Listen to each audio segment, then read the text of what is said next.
మౌనంగానే ఎదగమని మొక్క నీకు చెబుతుంది, ఎదిగిన కొద్దీ ఒదగమని అర్థమందులో ఉంది.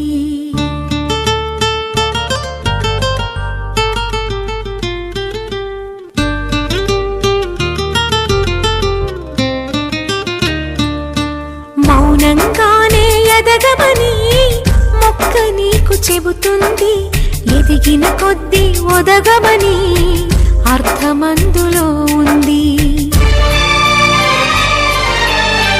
అపజయాలు కలిగిన చోటే గెలుపు పిలుపు వినిపిస్తుంది, ఆకులన్నీ రాలిన చోటే కొత్త చిగురు కనిపిస్తుంది.